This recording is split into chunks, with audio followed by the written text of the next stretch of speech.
Welcome विद्यार्थियों। कल हम हिंदू मुस्लिम समन्वय और हिंदू संस्कृति पर इस्लाम के प्रभाव के बारे में चर्चा कर रहे थे। किस प्रकार साहित्य और भाषा के क्षेत्र में किस प्रकार जो है एक दूसरे को इन्होंने प्रभावित किया, और इसके अलावा भी बहुत से क्षेत्र थे जिनमें इनके प्रभाव बहुत व्यापक देखने को मिले। एक और बिंदु इसमें है जो राजनीति पर इस्लाम के आगमन का क्या प्रभाव पड़ा। भारत में मुस्लिम राज्य की स्थापना होने के साथ ही एक अलग प्रकार की शासन व्यवस्था अस्तित्व में आई। जैसे मुस्लिम शासन जो था वो दो भागों में, दो पार्ट्स पर टिका हुआ था। संपूर्ण मुस्लिम शासन एक सैनिक शासन था जिसे शक्ति के माध्यम से अपने साम्राज्य पर नियंत्रण रखने के लिए स्थापित किया गया था, और दूसरा जो उसका पहलू था वो धार्मिक था, जिसमें जो है इस्लाम की जो शरीयत की शिक्षाएं हैं उसके अनुसार उसके बहुत सारे नियमों को फॉलो करते हुए शासन व्यवस्था, न्याय व्यवस्था स्थापित की गई। और इसका इम्पैक्ट ये हुआ कि बहुत से हिंदू राज्यों में भी ठीक वैसी व्यवस्थाएं आने लगी। जैसे आप देखें कि मुगल काल में जो मनसबदारी व्यवस्था थी उससे मिलती जुलती व्यवस्था राजस्थान की जागीरदारी प्रथा में देखने को मिलती है, जिसे हम सामंतवाद भी कहते हैं।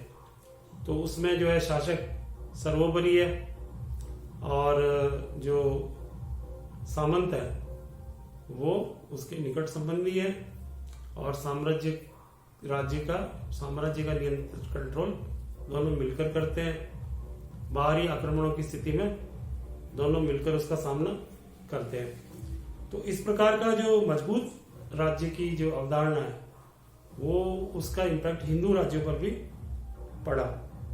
और जो है मुगल बादशाहों की जो शासन पद्धति है वो आवश्यकताओं के अनुसार डाली गई ईरान और अरब से प्रभावित शासन व्यवस्था थी। इस प्रकार की शासन व्यवस्था जो स्थापित हुई उसका राजपूत और मराठा राज्यों पर इसका स्पष्ट प्रभाव देखने को मिलता है। जैसे आप देखें कि विभिन्न जो है मंत्री, अफसर आदि की नियुक्तियों पर जो है जैसा केंद्रीय प्रशासन नियुक्त कर रहा था वैसे ही राजपूत और मराठों ने वैसी ही नियुक्तियां प्रारंभ की। और दरबारी शिष्टता कि किस प्रकार जो है एक विशालकाय दरबार और शासक का जो आभा मंडल है उसको किस प्रकार स्थापित किया गया, वो दोनों मराठा और राजपूत राज्यों में भी देखने को मिलता है। तो इम्पैक्ट स्पष्ट है। इसमें सबसे अधिक जो लगता है कि इस्लाम जैसी राज्य की अवधारणा जो है शिवाजी ने अडॉप्ट की थी, तो मराठा राज्य उससे बहुत प्रभावित है। यद्यपि वो इस्लाम के विरुद्ध है, शिवाजी का उत्थान औरंगजेब की नीतियों के विरुद्ध हुआ था, लेकिन उन्होंने जो राज्य कायम किया उसकी बहुत सी विशेषताएं ऐसी थी जो इस्लामिक राज्य से मिलती जुलती थी। इसके अलावा जो एक शक्तिशाली केंद्रीय शासन था वो इस्लाम से स्थापित हुआ था, और इससे शांति, सुव्यवस्था और नियंत्रण पूरे साम्राज्य में कठोरता से ये चीजें लागू की गई। और उत्तर भारत और दक्षिण भारत को कम से कम मुगलों के 2-3 शासकों ने तो अकबर, जहांगीर और शाहजहां और यहाँ तक कि औरंगजेब भी जो है संपूर्ण भारत के जो भूखंड जो दिखता है हमें आज भी, उस पर उनका शासन था। तो ये एक शक्ति का प्रतीक है कि एक बड़े भूभाग पर कई वर्षों तक, कई सदियों तक उनका शासन कायम रहा। तो जब एक ही शासन लंबे समय तक कायम है तो प्रजा की आर्थिक स्थिति में उन्नति के लिए वो सहायक हो जाता है, क्योंकि शांति स्थापित है। आंतरिक तौर पर कम से कम अकबर, जहांगीर और शाहजहां के समय में अधिकतम समय तक आंतरिक शांति रही, तो वो एक प्रॉस्पेरिटी का युग माना गया। तो जो है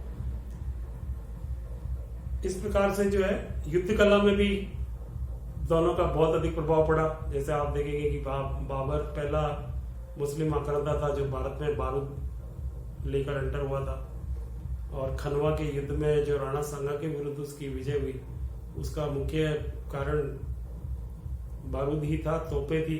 तो फिर इनका ये जो राजपूत शासक है या जो उनसे मुकाबला करते थे, इन शासकों ने भी बारूद को अपनाया, उस आविष्कार को अपने सैनिक असला में, सैनिक क्षेत्र में उसको भी शामिल किया गया ताकि वो मजबूत रहे। इसी प्रकार जो है किलेबंदी और किले तोड़ने की प्रणालियां जो मुगलों ने और मुसलमानों ने जो काम में ली, उनको जो है यहाँ के शासक भी काम में लेने लगे। तो बहुत सी राजनीतिक और युद्ध क्षेत्र में, युद्ध कला में बहुत सी बातें थी जो दोनों परस्पर एक दूसरे से वो प्रभावित हो रहे थे। तो राजनीतिक क्षेत्र में भी दोनों ने एक दूसरे के धर्म संस्कृति को बहुत प्रभावित किया।